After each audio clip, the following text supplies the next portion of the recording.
पिता और बड़े भाई के नक्शे कदम पर चलते हुए बॉबी देओल ने भी फिल्म इंडस्ट्री में नाम और शोहरत कमाने की सोची, लेकिन अपने पिता और अपने बड़े भाई सनी देओल की तरह ये इतने बड़े सुपरस्टार नहीं बन पाए। हालांकि बॉलीवुड के सफल स्टार किड्स में से बॉबी देओल का भी नाम शुमार है। आपकी जानकारी के लिए बताना चाहेंगे कि साल 1977 में आई अपने पिता धर्मेंद्र के धर्मवीर फिल्म में इन्होंने बतौर चाइल्ड आर्टिस्ट परफॉर्म किया था। तो इसके कई साल बीत जाने के बाद 1995 में इन्होंने बरसात फिल्म के जरिए अपना पहला कदम इंडस्ट्री में रखा। आने वाले समय में तमाम बड़ी फिल्मों का हिस्सा बने और इन्हीं फिल्मों के बदौलत उन्होंने अपने करियर को एक नए मुकाम पर लेकर जा रहे थे। हालांकि एक तरफ जहां बॉबी देओल का करियर काफी उतार चढ़ाव बना रहा है, तो दूसरी ओर इनकी पर्सनल लाइफ भी काफी सुर्खियों में रही है। आपकी जानकारी के लिए बताना चाहेंगे कि बॉबी देओल जब अपने इनिशियली पीरियड में फिल्मों में अपना नाम और शोहरत कमा रहे थे, तब उस जमाने की एक उभरती हुई एक एक्ट्रेस को इन्होंने ऐसी डिमांड कर डाली थी कि उस समय काफी ज्यादा सुर्खियां छा गई थी।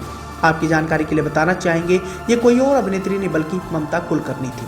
90 के दशक की मशहूर अभिनेत्रियों में से एक ममता कुलकर्णी भी किसी पहचान की मोहताज नहीं रही है। ममता कुलकर्णी ने बहुत ही कम समय में काफी नाम और शोहरत कमा लिया था। 90 के दशक में कई सारी सुपरहिट फिल्मों में इन्होंने काम किया और अपनी मशहूर अदायगी से इन्होंने सभी लोगों का मन भी मोह लिया था। लेकिन यहाँ हम आपको इस बात की जानकारी देना चाहेंगे कि ममता कुलकर्णी की खूबसूरती को लेकर बॉबी देओल अपना दिल हार बैठे थे और ममता कुलकर्णी से उन्होंने एक ऐसी डिमांड कर डाली थी जिसे जान आप भी दंग रह जाएगी। ममता कुलकर्णी ने आज से कई साल पहले एक मैगजीन को दिए इंटरव्यू में बॉबी देओल द्वारा वन नाइट स्टैंड के प्रपोजल के बारे में एक बड़ा खुलासा किया था। ये बात उन दिनों की है जब बॉबी देओल की फिल्म बरसात की शूटिंग चल रही थी और वो किसी होटल में रुके हुए थे।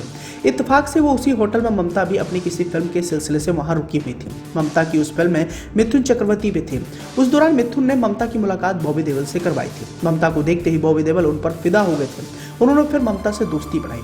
खबरों की माने तो बताया जाता है जब दोनों की अच्छी खासी दोस्ती हो गई तो बॉबी ने ममता को अपने साथ एक रात बिताने का ऑफर दे डाला था। ये सुनकर ममता हैरान रह गई थी।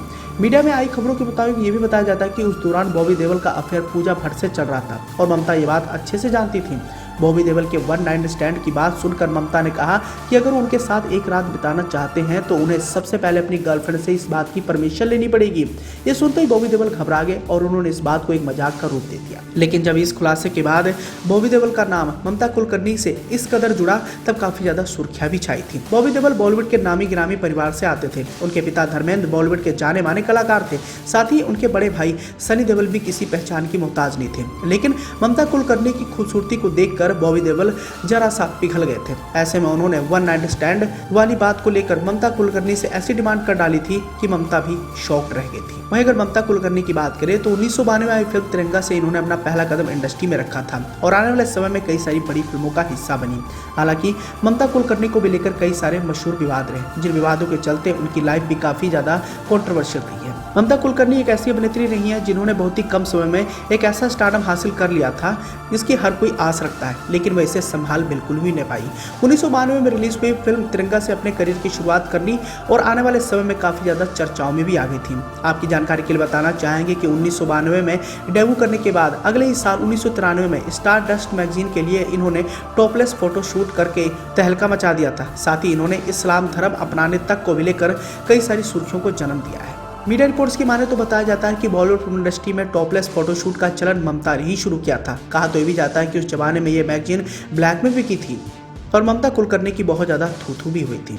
खैर, मौजूदा दौर की बात करें तो कभी अपने बोल्ड अंदाज से सुर्खियों में रहने वाली ममता कुलकर्णी की जिंदगी बिल्कुल ही बदल गई है। आज मौजूदा दौर में वो साध्वी बनकर अपना जीवन यापन कर रही हैं। बॉलीवुड की गलियों को छोड़कर उन्होंने अध्यात्म की राह पकड़ी।